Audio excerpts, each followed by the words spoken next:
And again, these are economically, this is true. He says that unemployment rates under Trump have been the lowest ever in history for African Americans. And that's just true, by the way.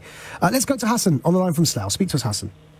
Hello, hi, Assalamu alaikum. You mentioned that you enjoy, you've spoken with left-wing people all your life. I hope you enjoy speaking with a righty like myself. I'm often not accused of the opposite way, so thankfully, no. I think the reason I said that is people on the left hear my criticism of Corbyn and think I'm somehow anti-left, when actually I was warning that Corbyn would lose the election. Well, that's for you to say, but thank you, Hassan. Tell us what you think.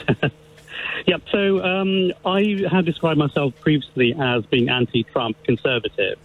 And when I've listened to General Colin Powell and John Kaisich, who are Republicans supporting Biden, that sort of confirmed my view. Now, what surprised me is when I watched the Republican convention and watched the speeches of Alice Johnson, Tim Scott, Vernon Jones, etc. So you saw the Vernon speech that I just referred to? You watched it? Yes, I watched it, I watched all of those black speakers. And that was a disruption in my narrative, or certainly the narrative amongst the far left, that Trump is a white supremacist. And you may remember there's a controversy around a photo of Trump giving out citizenship awards to new blacks and Asians, new citizens of America.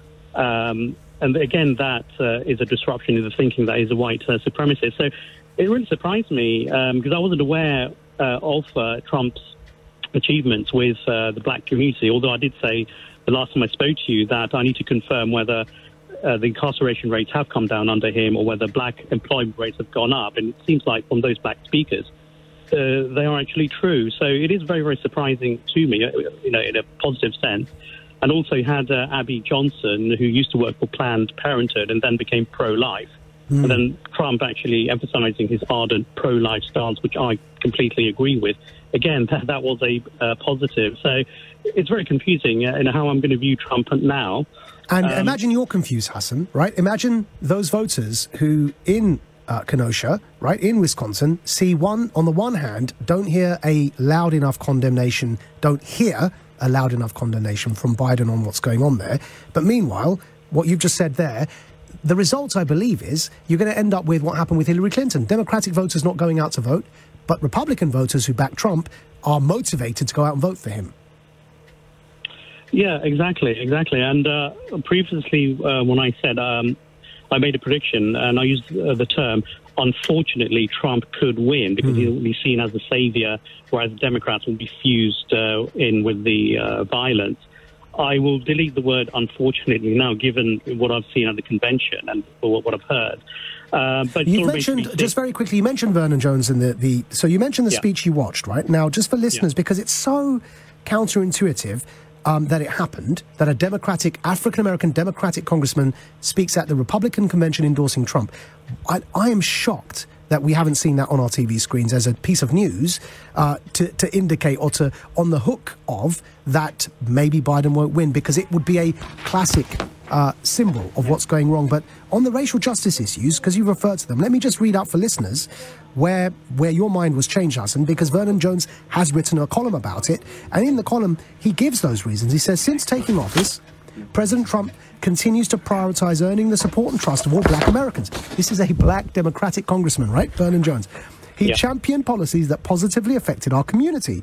President Trump secured critical funding to historically black colleges and universities.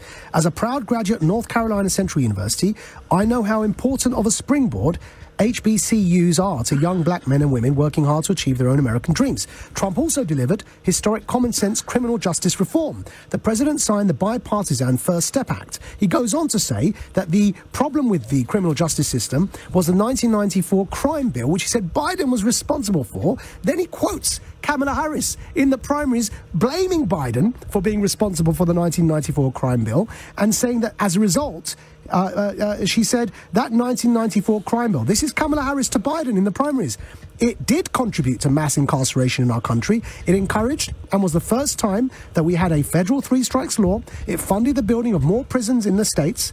And Kamala, was saying, Biden, you were responsible for that. Vernon Jones in his column continues and says, thankfully for black Americans, President Trump continues to reverse the failed legacy of Joe Biden. Blooming heck! On race issues, right? Carries on, Hassan. President Trump, this is Vernon Jones speaking again, President Trump spearheaded the civil rights issues of our time. A black Democratic congressman saying President Trump has spearheaded the civil rights issues of our time. School choice. The president and his administration hold a fundamental belief that no child in America, black or white, should be denied the right to high-quality education based on their zip code. He continues, and he ends with, despite disgusting assertions from the left-wing media, I'm not being paid anything for my support. Again, it seems as if they did what has been a pattern, as you know, hasn't done to me, just instead of dealing with the arguments, insulting the interlocutor. Yeah, well, that's because there's a disruption in the thinking, in the narrative of the left.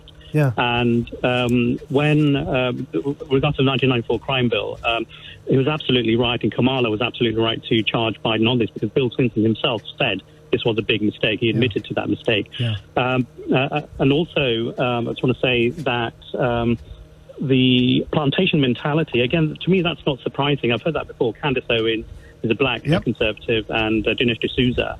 They've mentioned this before, that the groupthink forces people to, or they tell them that because of your colour of skin, you have to vote for the left. Yeah. I've experienced this myself, being a conservative myself, where people used to criticise me because I'm a brown person, I should be voting Labour. The assumption that you're a Muslim, you will be backing Labour and Corbyn, and you never did you?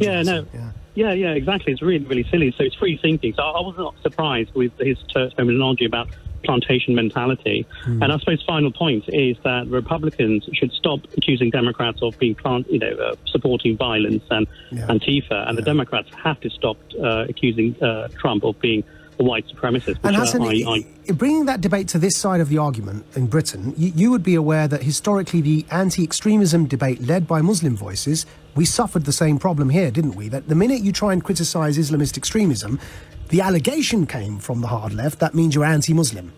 And unfortunately, it's been a struggle to try and carve out that nuanced space where you can be a Muslim and not support Labour's opposition, say, to some of the extremism measures that were put in place in the coalition government onwards.